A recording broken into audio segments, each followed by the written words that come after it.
Alors je vais simplement désélectionner maintenant A et je vais sélectionner mes points, enfin point par point avec B, hein, et les placer. Donc B, sélection ici, voilà. A pour désélectionner, B pour sélectionner. Ici on va bien le faire tout de suite. Voilà, A, B. Et là évidemment on voit pas super bien derrière. Hélas. A, B, parce que du noir sur noir c'est pas évident. A, B, voilà. Et A, B, et je les place un peu vers l'intérieur. Alors ici, je pourrais faire plusieurs loop cuts et les tirer vers la pointe. Mais je trouve qu'il y a une manière plus propre pour faire cela. C'est sélectionner, donc je désélectionne mes points d'avant. Ces points-ci, donc B. Je vais faire un extrude vers la droite, simplement. Voilà. Alors ici, je place plus ou moins comme ça. Je désélectionne, je descends ces points-là. Comme ça. Je sélectionne ces points avec B. Voilà. Là vous allez dire oui c'est bien mais j'ai pas ma sorte de petite pointe. C'est pas grave, on va faire un loop cut ici entre, CTRL R, clic gauche, désélectionner. Et on va faire B pour sélectionner le point et on va le tirer un peu plus à droite. Voilà. Et comme ça on a économisé le nombre de vertices et finalement ce qui est mieux niveau nombre de polys final. Alors, ici je vois qu'il y a une petite déformité. Je désélectionne. Oups, je tire un peu vers la droite. Voilà, c'est surtout lui qui dépasse un petit peu, je crois, dans la courbe. Voilà. Alors, je désélectionne. On va faire la pointe. Ouais, c'est ça, ça s'arrête là. Alors B. E. Voilà, comme ceci. Et comme cela. Alors je vais rajouter, je vais les rapprocher. Comme ceci. Voilà. Et je vais rajouter, donc CTRL R, bouge la molette pour mettre deux edge loop cut, pardon. Je désélectionne et je crée la petite courbe. Oups. Si jamais vous voyez pas super bien là, imaginez en regardant ici à gauche, on voit un peu mieux. Et voilà. D'ailleurs, en parlant d'imagination, tout à l'heure, on va devoir imaginer la suite de la lame. Donc, il faut savoir utiliser un petit peu son imagination et continuer dans la logique de ce qu'on crée. Voilà. Alors là, on a fait de manière très grossière notre forme. On va juste vérifier une chose. Donc, on va un petit peu pivoter, être en mode edit et passer en mode sélection de face. Et là, qu'est-ce qu'on remarque? C'est qu'il y a toute une série de faces à l'intérieur de notre forme. Et ça, comme je vais expliquer tout à l'heure, il faut absolument éviter. Alors, je vais appuyer sur Z pour être en mode solide et avoir plus facile à sélectionner. Mais là, vous allez me dire, je ne les vois pas. Alors, temporairement, en appuyant sur l'œil ici, avec l'outil de sélectionner, on va désactiver temporairement notre miroir. Et on va sélectionner, clic droit ici, et on va faire un majuscule clic droit et sélectionner toutes nos faces, d'ici à ici. Supprimer face. Alors ici, j'arrive pas à bien voir. Est-ce qu'il y a une face de cachet? Ici, on voit qu'il y a la pointe, mais que c'est bon. Voilà. Alors, je vais rappuyer maintenant sur mon petit œil. Et voilà. C'était important, mais c'était invisible, mais très important. Tant que nous sommes ici, en appuyant sur le clic de la molette, on voit que c'est très profond. Donc on va faire 7 pour être en vue de dessus, en vue top. On va appuyer sur Z pour voir de transparence, pardon. On va faire A pour tout sélectionner et on va mettre à l'échelle, enfin on va enfin comment dire, on va le rendre plus fin, excusez-moi. Ici on voit que c'est sur l'axe des Y, on voudrait le rendre plus fin, vers SY, et on va rentrer un petit peu notre curseur. Il ne faut pas le faire trop fin non plus, il faut imaginer qu'on doit le prendre en main. Et ça va être le support de notre lame. Bon, il me semble que c'est plus ou moins comme ça, hein. Ici on peut voir, imaginer. Ça semble plus ou moins semblable. Et on va retourner de face. Et maintenant, ben, on va améliorer nos courbes ici, parce qu'on voit qu'on a un peu mâché le travail. Donc on va simplement déplacer certains points et rajouter des loop cuts. Alors ici je suis toujours en mode sélection de face, on va repasser en mode sélection de points ici. Donc des vertices. Et appuyer sur A pour tout désélectionner. Alors soit on aura deux cas, soit on aura des points mal placés qu'il faudra un petit peu bouger, soit on va rajouter avec CTRL R un loop cut et on va placer correctement les points après. Donc je vais commencer ici, on voit que c'est pas bien placé, B pour sélectionner mes points, et voilà. Alors je vais juste dézoomer un petit peu pour voir, voilà, ça va. Vérifier si j'avais pas laissé mon ancienne sélection active, parce que le B rajoute à l'ancienne sélection s'il y a une sélection active.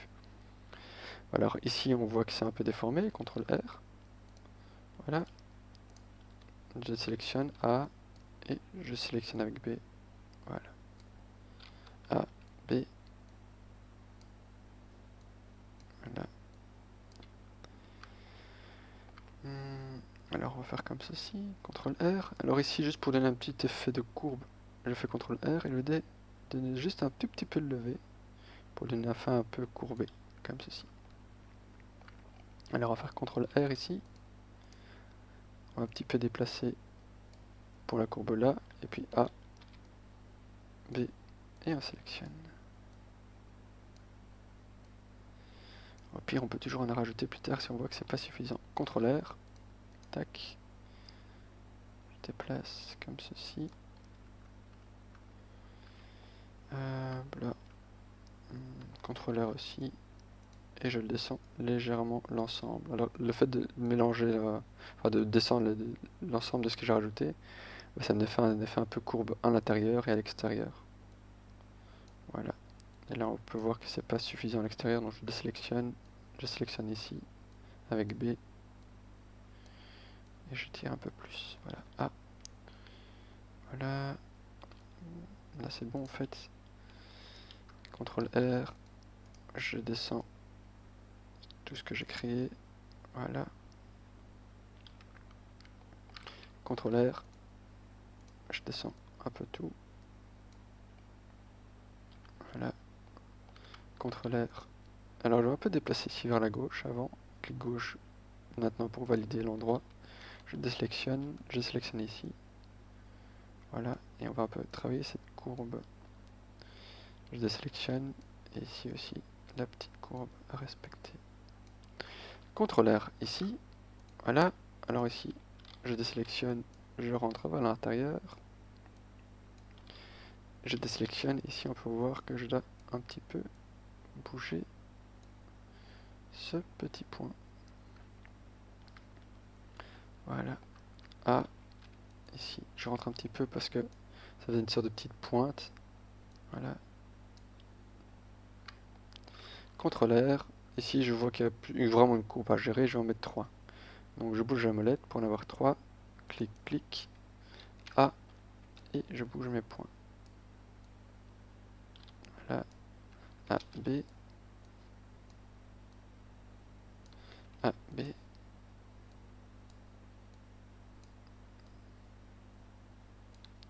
A, B, parce qu'ici, c'est pas bien placé.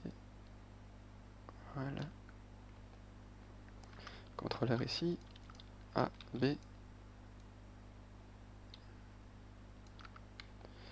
Là, on va placer 2. CTRL A. CTRL R. Molette. Je bouge un petit peu. 2. A. Pardon, je clique. Voilà. A. B. Voilà. Alors ici, je pourrais respecter la ligne ici de base. Mais vu que notre couteau ici est un petit peu embillé, j'ai peur que ce soit trop fin en fait en mettant vraiment ici. Donc je mets un plus ou moins entre enfin sur la ligne, la grosse ligne épaisse ici. A, B, voilà. A, B, du coup ici, j'ai un petit peu la bougé. Ici, CTRL R, et j'en mets 3. Clic, clic, A, B, et je descends, A, B, A, B. Et ici, ça semble plus ou moins bien, quoique, A, B,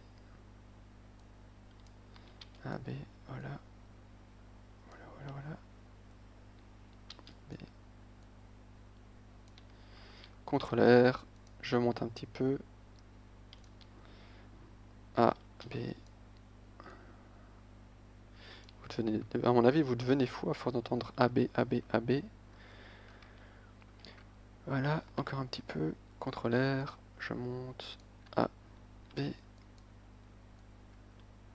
voilà. Ah, et je vois juste ici que j'ai pas fait ici, donc CTRL R. Je monte un petit peu pour donner un effet de virage. Voilà. Et A, B, comme ceci.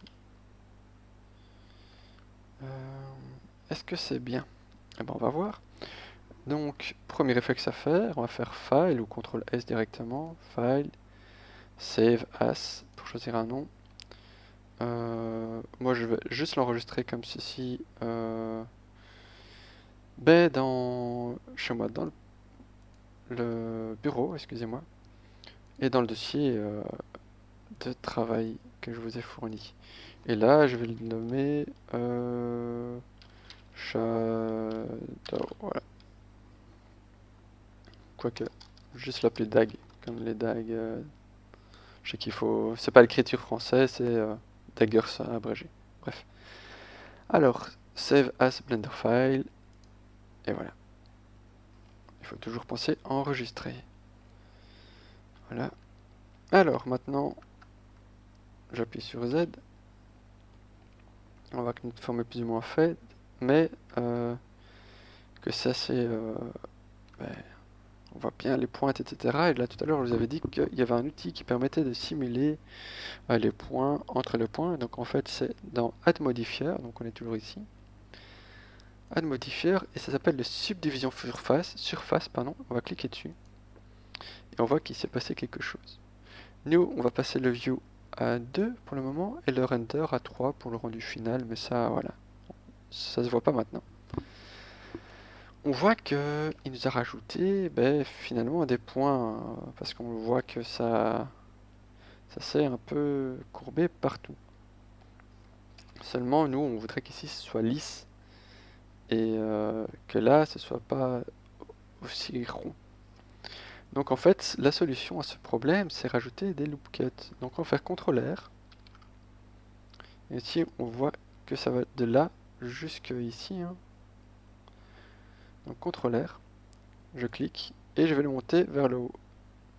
Je ne vais pas le monter au maximum, je vais laisser par exemple à 1 mm pour créer un petit effet de courbe. Voilà. Je vais faire la même chose au même endroit, CTRL R. Je clique, et là, au lieu d'aller en haut, je vais en bas, je vais faire la même chose en bas. Et vous voyez que c'est devenu beaucoup plus lisse. On peut comparer ici à ici, c'est pas du tout pareil. Voilà. D'ailleurs, on va le faire pour cet endroit-ci, donc on va faire CTRL R ici. Je clique une fois, et puis je vais placer ma ligne à gauche, en laissant toujours un léger espace. CTRL R, et on va placer légèrement à droite. Enfin, fort à droite même.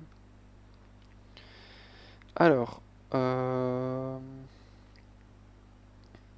va aussi faire l'intérieur ici. Donc, CTRL R, et on pousse vers l'extérieur. CTRL R, comme ceci. Et là, CTRL R. Et CTRL R. Voilà, et ici on peut remarquer que j'ai une petite bosse que j'adapterai, enfin je vais corriger tout de suite.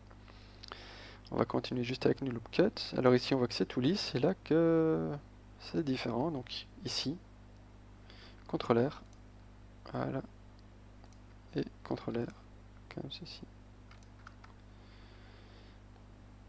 Et voilà, contrôleur ici, c'est bizarre. Oh le fou là, ah non. Je teste juste quelque chose. Hop. Ouais, il faut le faire. Je pensais qu'on l'avait fait, mais non. Donc on va faire un contrôleur ici. On va le placer. Encore en laissant un peu d'espace. Et voilà. Alors on inspecte. Je passe en mode objet. Et on inspecte ici s'il n'y a pas un souci, si on voit pas une ligne bizarre ou quoi. Ça me semble plus ou moins correct. Je ne vois pas de défaut. Voilà. Alors, j'avais dit ici qu'on voyait une sorte de petite bosse qui nous dérangeait, enfin qui me dérange en tout cas. Je repasse en mode Edit Mode en faisant tabulation. Alors ici, si j'appuie sur Z maintenant pour passer en mode fil de fer, c'est plein de lignes, etc. Alors actuellement, juste pour avoir plus facile à modifier ça, vous voyez le petit œil ici pour, pas pour le mirror, mais pour le subdivision surface, sub ici, on va cliquer sur le petit œil pour désactiver l'effet de subdivision. Je désélectionne ce qui est activé et je sélectionne les points à descendre. Donc B, attention, il y a plusieurs points maintenant et je descends un petit peu. Je vais rappuyer sur l'œil. Voilà. Je rappuie sur Z et ça me semble déjà mieux. Voilà. Alors, je vais dans cette vue-ci pour que vous puissiez voir. Là, on voit plein de lignes. Alors, on pourra faire plein de subdivisions surface. Il y aura toujours cette petite ligne. Alors, on va utiliser un autre outil qui se trouve pas ici, non. C'est dans la colonne de gauche, dans la partie Tools, avec en mode objet, non en mode Edit, évidemment avec l'objet sélectionné. Dans le Shading, on va cliquer sur Smooth. Et hop là, c'est devenu tout lisse. Et voici notre poignée de fait. On va passer maintenant à la lame.